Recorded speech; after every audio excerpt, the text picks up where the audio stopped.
Hello and welcome to the Womb-Centered Healing Temple. I'm Sama Morningstar and I have Donna Noble here with me today, founder of Curvesome Yoga. And I'm so grateful that you're on here with me today. Donna is also a guest speaker in the Embodied Shakti Summit. And if you may have noticed on the podcast, I've been featuring the summit speakers for the past couple of weeks to give you a little preview taste of who's on the summit and what a quality group of speakers we have in the summit, bringing them here, bringing some of that quality here to the podcast. So thanks for joining us, Donna. So Curvesome Yoga, that's such a delicious term, and it's very appealing to me. And I know before we started recording, you were sharing about an experience you had recently in one of your Curvesome yoga classes. And I would love for you to share, you can share a little bit more about yourself, what this idea is of Curvesome yoga, and please do share about this recent class. I will indeed. Well, thank you for having me first and foremost. It's an honor to be here. About me, I'm a yoga specialist and I teach yoga all over the UK. I'm UK based in London in particular. And a few years ago, I just saw that when I was in the yoga studio, I just didn't see individuals that looked like me. And also after reading an article about a curvy journalist that didn't have a nice experience about yoga, something made me see that yoga for her wasn't about union, because when she was in her classes, she was either stared at because of her size or ignored by the teacher. And yoga is about union, about not only with ourselves but with others. And then I kept talking about it, Summer, and then my friends were like, well, shut up or do something about it. Well, you have some friends there on your side, yeah? Shut up or do something about it, huh? Well, I'm glad they kind of did that, because then out of that came Curvesome Yoga. So I then decided I wanted to do something to attract individuals that wouldn't normally do yoga. So I was initially looking at reaching out to curvy women, because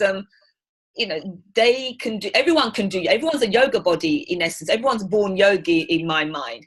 And so all the names that I thought of to make the yoga I do stand out had already gone. Now, I like the word curvy, but every permutation of the word curvy had already gone. But I like the word wholesome, and I thought, you can't say wholesome yoga. It doesn't sound like anything. You make it sound like bread or something, And then I came up with the idea of putting curve and then some together, and I thought that would exactly represent what I wanted to put out there into the yoga space. And not knowing what I really want to do, it's been a trial and error, but I just knew that I wanted to reach individuals that didn't normally think about doing yoga. And it's been a journey of discovery, and I'm glad to say, Summer, that individuals now that wouldn't normally do yoga are starting to turn up on the yoga mat, and they're seeing too that they are able to do yoga. And that's where Curvesome Yoga is body positive yoga, and we're all about showing that everybody can do yoga. It doesn't matter what shape, what size, what gender, what color you are, everybody should have access to yoga so they can experience its transformational benefits. Beautiful. And you're so articulate about that, and that's beautiful. And so had you had personal experience with not feeling like you fit in when you would go to yoga classes, or feeling that lack of union that yoga was supposed to be about when you went to classes? I suppose I did, because initially when I was in the corporate world, that's how I discovered yoga. So I was just so busy. I just went on into the class, did my yoga and rushed out. And it was only after becoming ill, Samna, that I then, and after and listening and finding about this journalist experience, I began to become more aware of my surroundings. So when I went and practiced, I looked around the studio and saw there's not many people that look like me, or there's not people that the studios don't truly represent my society. If there was a particular type of individual in the room, somebody tall, slim, blonde invariably, with their legs behind their head, doing some sort of complicated yoga pose. And that's when I began to see that not everyone was experiencing the benefits of yoga or afraid to come into the yoga space to experience the yoga. And and that's through my illness, I began to heal. And fortunately, where I live, there are some studios that are fortunately diverse, but there are times when even today, I'll go and teach a class, and I can be the only person of color, and I'm the teacher. And I experience that a lot in some environments or some studios that I go to now. So I still don't always have that inclusion there, but I don't see color. I just go and I teach to anyone that wants me to teach to them. But as again, I'm just there trying to, be visible to attract different people to come to the yoga space. And I know you in our Embodied Shakti Summit interview, you went into more detail about the illness that you had, but just so that people understand the additional challenge that has been for you. You don't have to go into the whole story, but if you could share a little bit about how that also challenged how you felt about fitting into the way people are supposed to look, or the way you are supposed to look. That would be helpful for the listener. Yes, perfectly fine. No, what I suffered with Bell's palsy, and for those that don't know what Bell's palsy is, basically where one side of your face, the nerves literally die, so your face literally droops, and that's what I had to sort of deal with. So looking very normal one day, going to bed and waking up and just having my face change completely. And having such a very visible illness that really changed the way I was and the way I behaved. I shied away from being in front of the camera. Even when I smiled, Samna, I would be putting my hand over my face to hide, because my face, my smile was lopsided. And my right, it was my right side that was affected. Even my right eye wouldn't close completely, and that completely changed me, because I began to see the individuals that were really my friends, that it didn't matter what I looked like, and I went away from an external perspective of life more to an internal one, and it made me become more body positive in my outlook of life, but also really appreciate what my body could do as my body began to heal. I had the Bell's palsy. It was dormant for about 5 years, and because of the path of yoga, I was led to more holistic individuals that were able to help me to heal, and acupuncture was one of those key factors that allowed me to heal after 5 years. And it's given me hope that the body, I suppose, shuts down when it gets into trauma. I was in an environment where I was very stressed, and I believe I got burnt out. But after pursuing my yoga career, becoming a yoga teacher, which is something I never imagined doing, I believe then I became more relaxed. I started to love what I did, and the body with the treatment started to heal, and my face started to slowly but surely come back and become more alive. And the story of that journey for you is so powerful, and I want to encourage listeners to join the Embodied Shakti Summit to hear the whole story, because you really did. We went into it in much more detail. We recorded the Embodied Shakti Summit interview prior to this interview, but it's not airing until the summit after April 5th. So I encourage people to sign up for the summit at embodiedshaktisummit.com to hear more about that story. But for this podcast, I'm wanting to zero in on how your whole experience and your whole development of going from a corporate, upwardly mobile, all of these things that we're supposed to do in our lives to be this something, to meet these goals that we're taught are important, to suddenly being faced with an illness that not only compromised your abilities. I imagine you probably had some other symptoms besides just your face drooping. You may have become more aware of your your exhaustion and how you felt, and at least it made you ask the question of, why is my body doing this? But you also had this experience of your appearance drastically changing, and you saying, wait a second here, what is it that I really do want to do? Do I really want to live a life where my job is traumatizing me every day and compromising my health? Or do I want to get in touch with my purpose in life, where when I go to work, when I get up and do what I do in the day, it actually regenerates me and has a self-perpetuating, because I love it so much, kind of experience, which it sounds like what you're having with your yoga.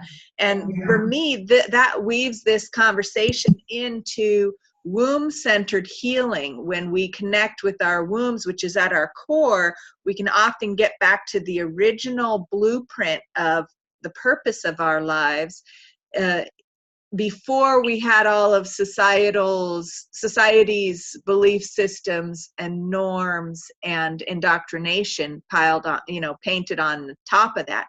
And so you were sharing earlier, before we started this recording, about an experience in one of your classes where you went through that process in sort of a little microcosmic way of, okay, here this is again, here I have this idea of what a yoga class, a good yoga class, is supposed to be, even inside yourself, the teacher, right? And it sounds like your medicine from deep inside doesn't even allow you to do that at all anymore in any way, right? Especially teaching a yoga class, where it's very easy as the teacher to get up there and think you have the plan, right?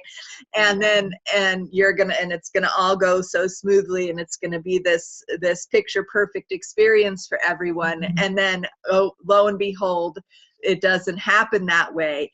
And that's so very much like our womb bringing us back to when everything falls apart. That's when our divine guidance, our inner connection to spirit, can come through and create through us. So I'd love for you to share about this experience you had in your class that reminded you of this medicine that you carry.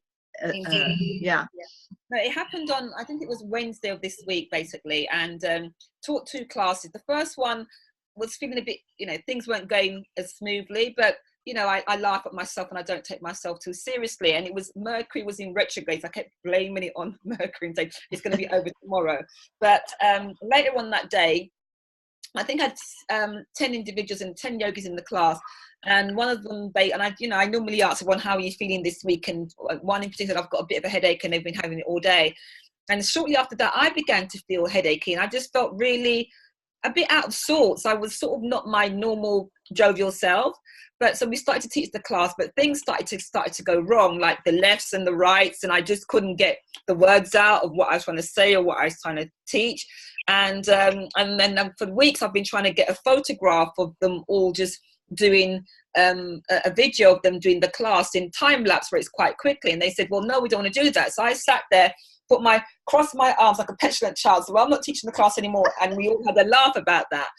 And I just said, tonight we'll just go with the flow, because everyone was getting things wrong. I said, we'll write this off. Everyone was talking amongst themselves, having a laugh and whatever.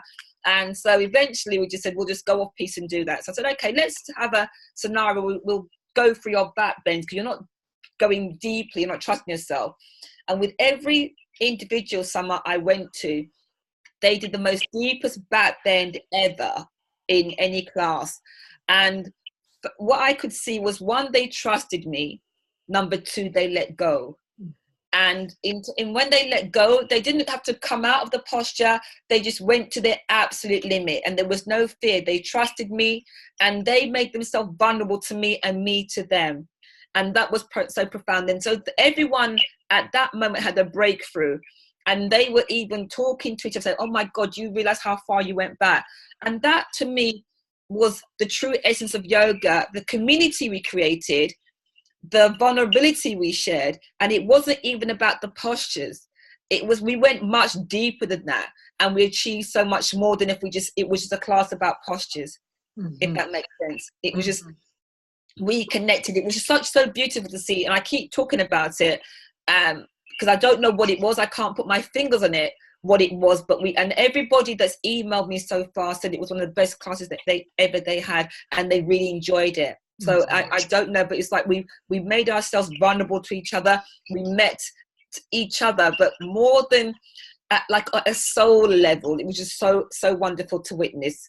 And I don't know if we'll have that again, but we'll see. But it was just so nice to just let go. It was almost like tearing up I don't normally plan my classes, but I do have a rough idea of what I'm going to teach, but it completely went, so I couldn't get my words out. It was like it was being muddled. It's like I was being wiped of what I had in my brain. It was like my brain was being erased, and I just couldn't get it out. And it was fine. I didn't feel any pressure.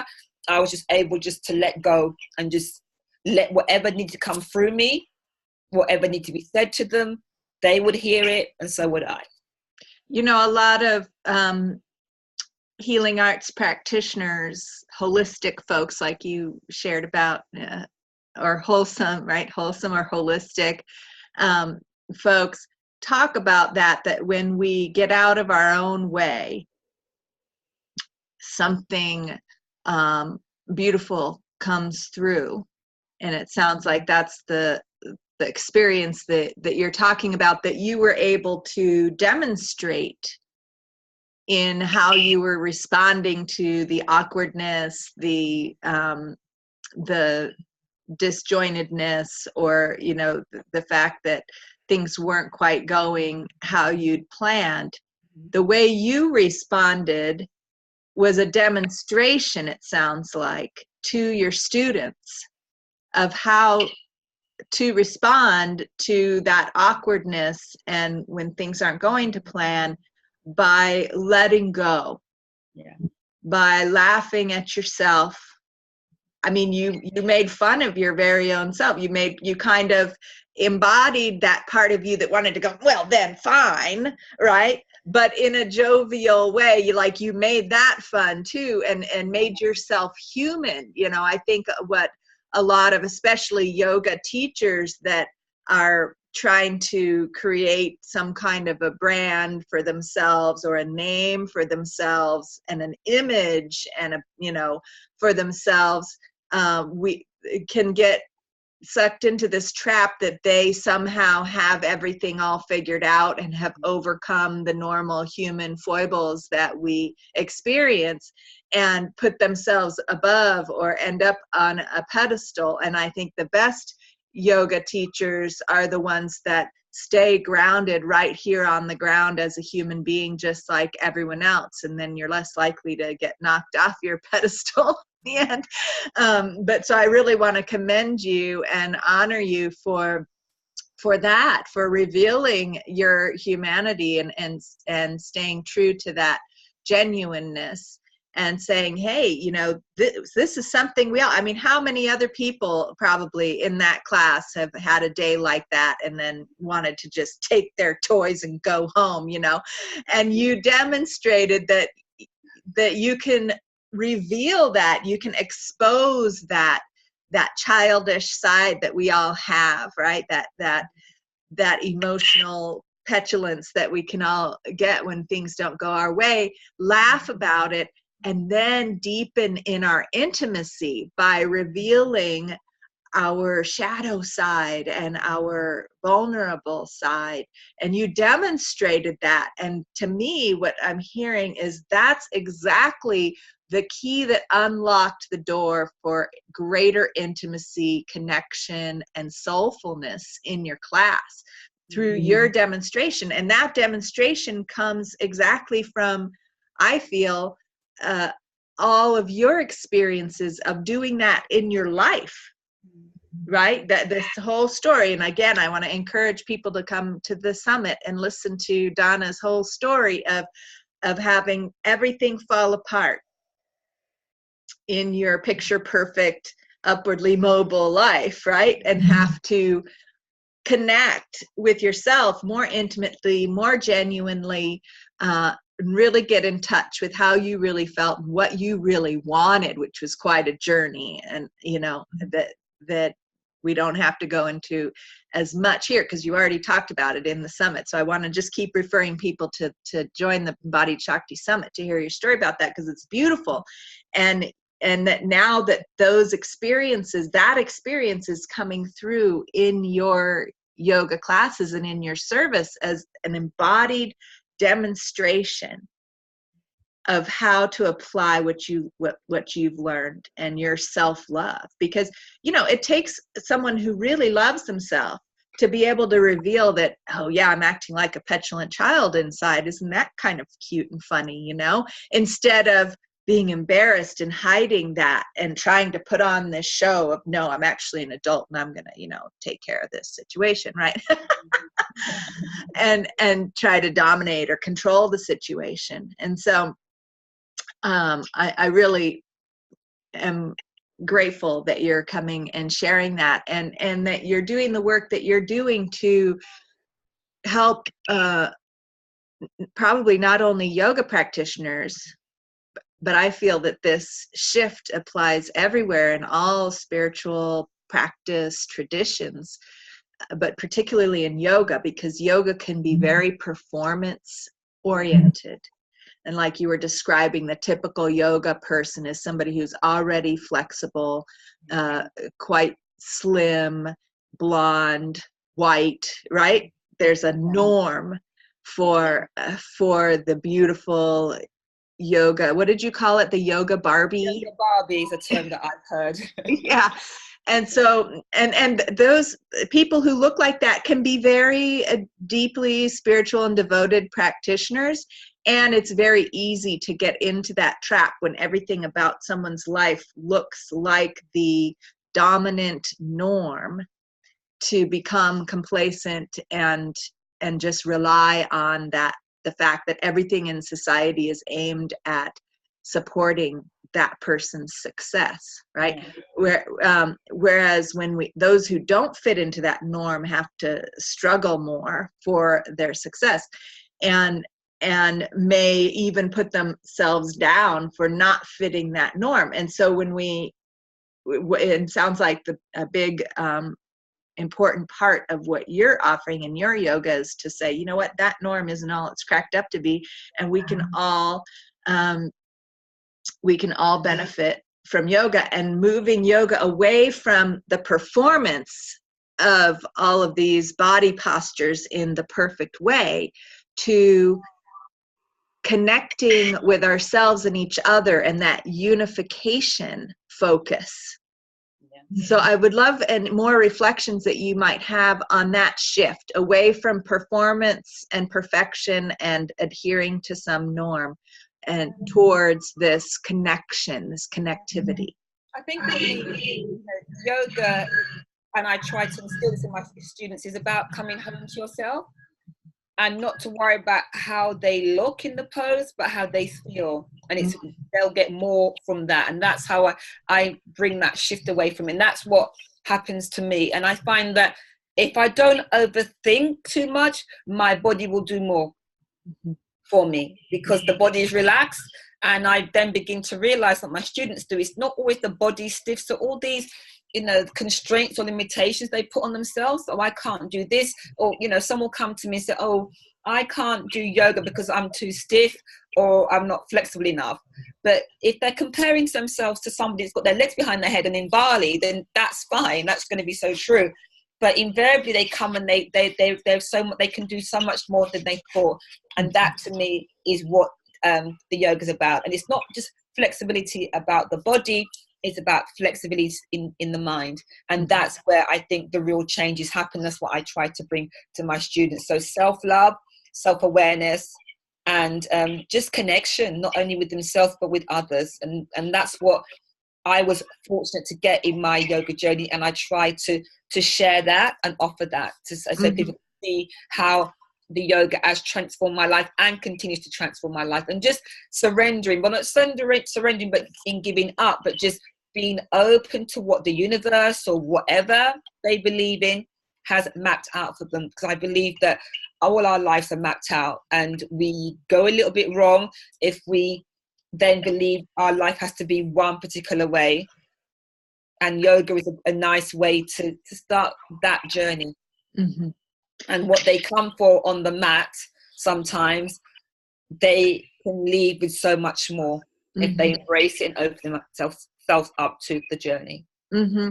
And you really live that, you know, given your story, which I think is so, I feel is so beautiful, because you can really impart that as this one class that you were describing. And I'm sure you have countless other stories about ways that you embody that and allow people, which allows people to trust you, because, you know, that's the other thing is when a teacher is up there saying all these lovely things, they may say the very same thing as you just said, but they're obviously living this other thing where they're totally wrapped up in the ideal of their life and how it looks and all of that.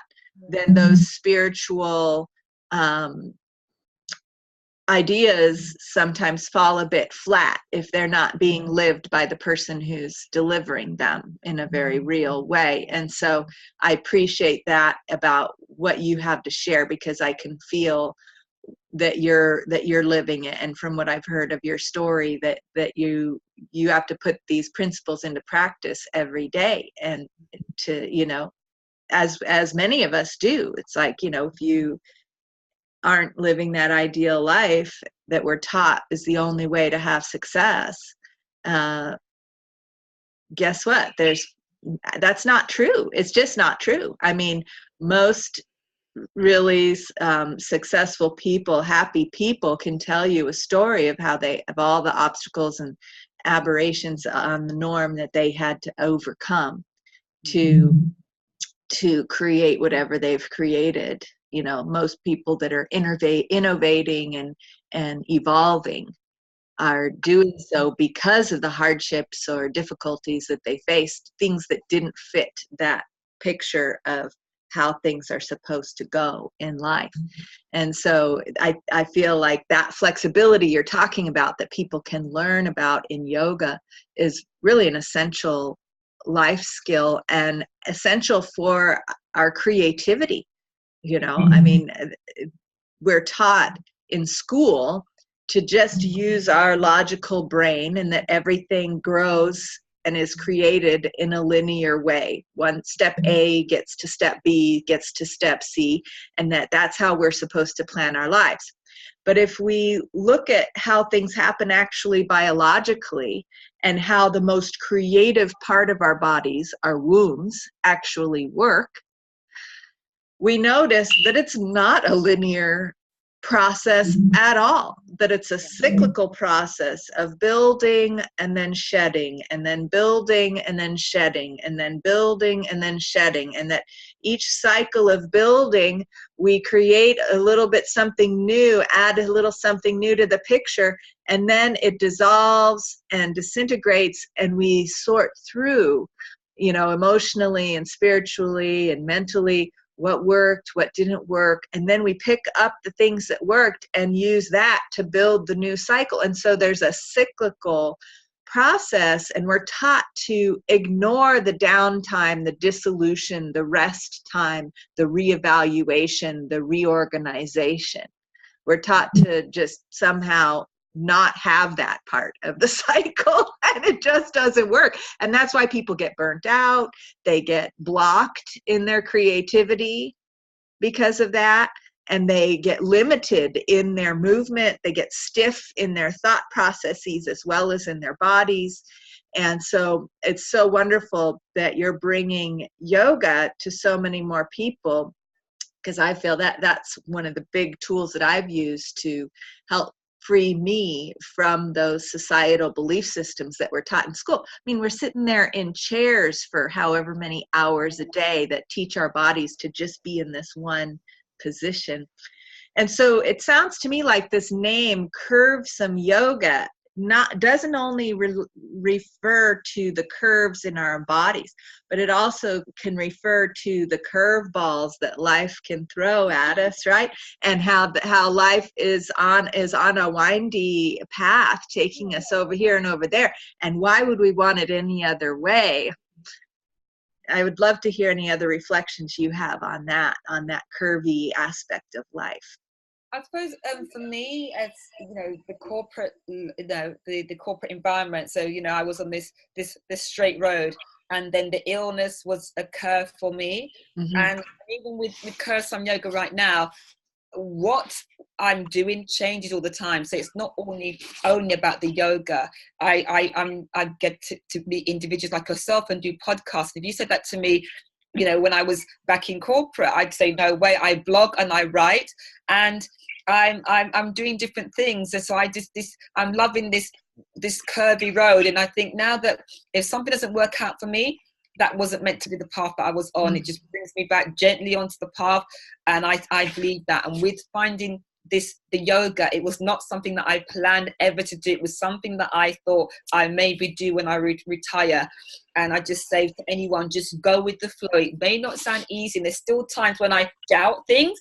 I'm a human being still, but invariably my intuition, my gut it never lets me down. And so these little bumps or these little curves, they're all taking me back to where I need to be. And that's why I say to anybody now, if you have an idea to do something, no matter how small or ridiculous it may sound, you never know where it's going to lead you. That's what happened with the yoga. Yoga to me was something I did to make me feel good. And this little plan B that I had that I would do when I retired has become my plan A. And the universe has, I suppose, given me what I wanted. I have retired from corporate life. And I'm doing what I do. So I've had it earlier. So again, in a roundabout way, I've got what I wanted that I thought I'd get in my 60s. I've got it a lot earlier. And that, because that bump in the road with my illness, it's one of the best things that happened to me. And I think to myself, if I had my time over again, would I erase the Bell's palsy episode? No, because it was so profound in changing my life. Mm-hmm. And I just want to commend your courage too, because even when you were in corporate and you didn't have the Bell's palsy yet, is that when you would have said, no, I'd only write, I wouldn't be doing podcasts or anything, I'm a writer? No, I didn't even think I was a writer then. But even though I had jobs before where I'd write basic copy and advertising, so there was something there. It's like I'd say I wasn't creative. And just like you said, but I then went into an environment where I was working with computers. So I became very logical. My thinking became very logical. And I lost that creativity. But on my yoga journey, I was almost like a tap in terms of creativity. So it got a bit stuck. And I did some programs that made the tap move, and then the creativity would flow, and the writing has come out, and me being creative now. Like, there's no way I wouldn't say that I'm not creative. And it may take me a while to get something out, but now I believe we're all creative. It's part of our DNA to be creative. But some of us, we block it off, and some of us are more creative. I think we all have it in us. Yeah, and that blocking it off is very much part of what we think we have to do to meet this normal, linear way of being that we're taught as children in school, that you go from point A to point B, you get this job, you do that, you do that, you do that, and then you do that. This linear thing, and heaven forbid anything should vary from that linear line. And so that blocks our creativity, because we're supposed to stay on the line with that, right? Stay in the lines, color within the lines, all of that. And so it sounds like you're really embracing this curve, that your illness and all of the awareness that came out of that took you off of that straight line, and thankfully renewed your creativity and awoke your creativity from within, and your true calling and your true gifts get to develop now, and you get to go for early retirement. How many people dream of that and can't figure out how to do it? Exactly. And when you're doing something you love, it's not like you're working at all. And I love this. So someone said before, is I've moved from fixing computers to fixing people now. People are maybe, I don't know what's more difficult, computers or people? What do you think? I think people. People are a little bit more challenging, I I think it's more rewarding though too, No, because definitely, absolutely. I wouldn't change that at all. Wouldn't yeah. change it. Yeah. Hmm. Yeah.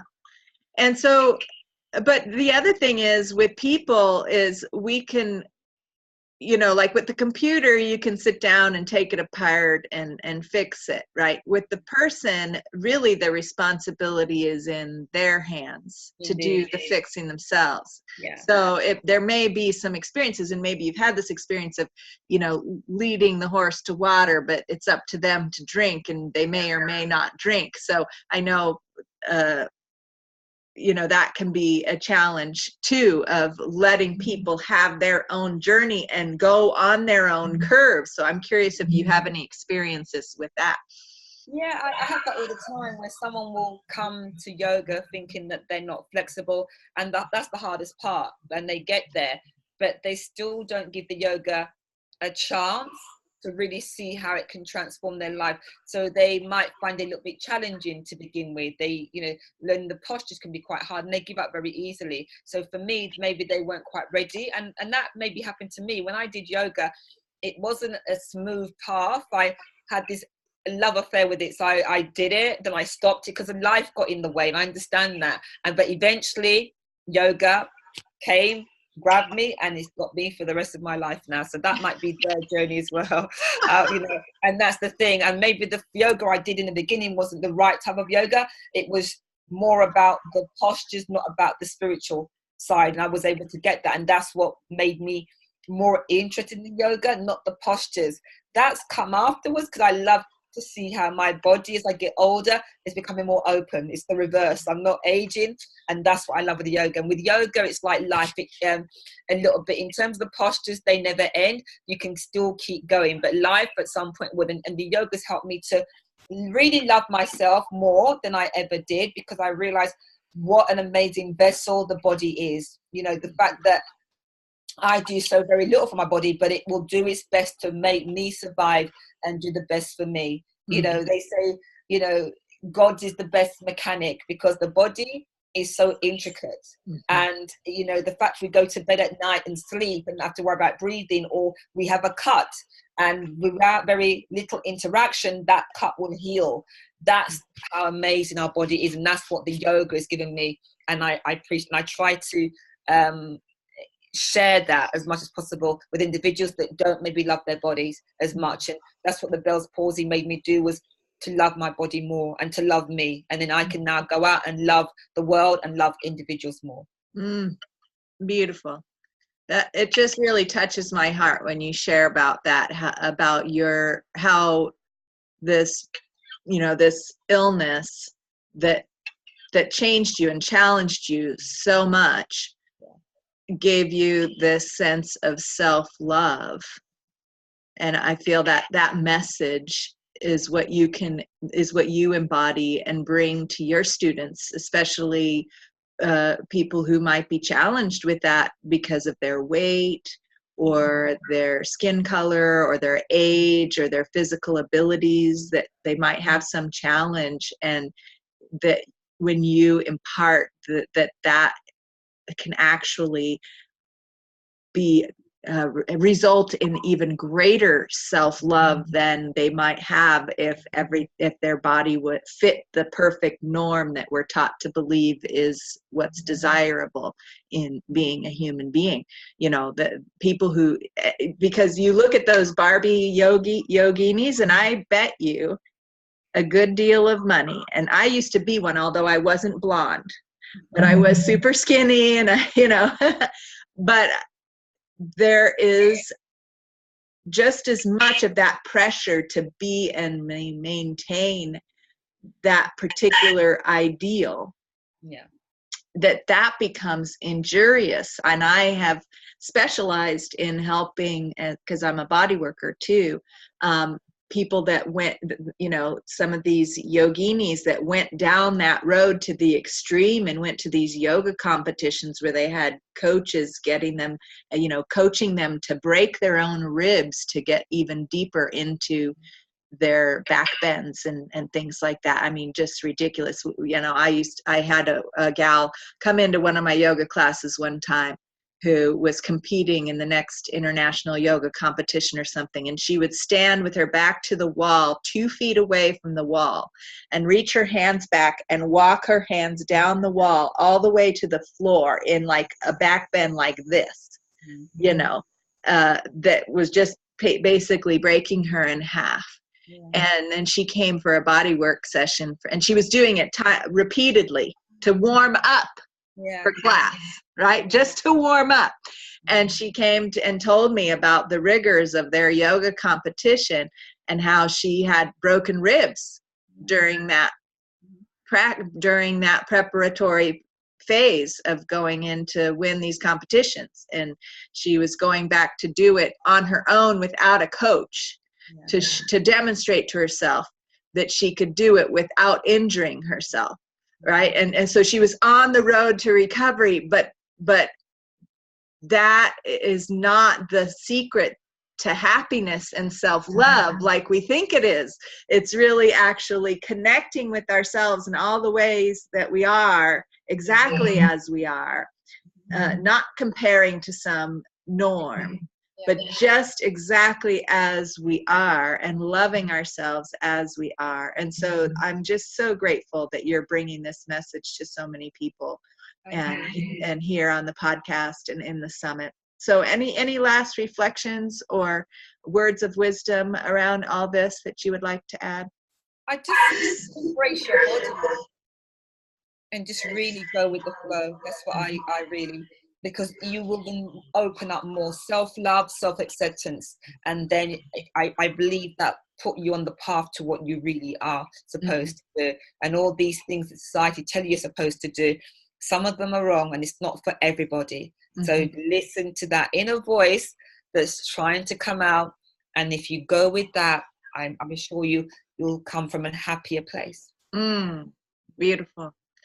Thank you so much. And listeners, again, I encourage you to join us for the Embodied Shakti Summit at embodiedshaktisummit.com to hear the summit interview with Donna, and join us. There's a number of live events. All the interviews will be pre-recorded and aired on, a couple a day during the summit, April 5th through probably the 20th, actually. And then we'll also have some live events, opening ceremonies and other live events. So stay tuned for announcements about all of that, and look forward to seeing you all at the summit. And thanks again, Donna, for joining us and sharing your beautiful yogini wisdom, Curvesome Yoga. So you can reach Donna, is it curvesomeyoga.com? Yeah, you can reach me actually at thenobleartofyoga.co.uk. Okay, thenobleartofyoga.co.uk. Beautiful. Thanks again for joining us, and that's all for now. It's been an absolute pleasure. Thanks for having me. You're welcome. All right, until next time.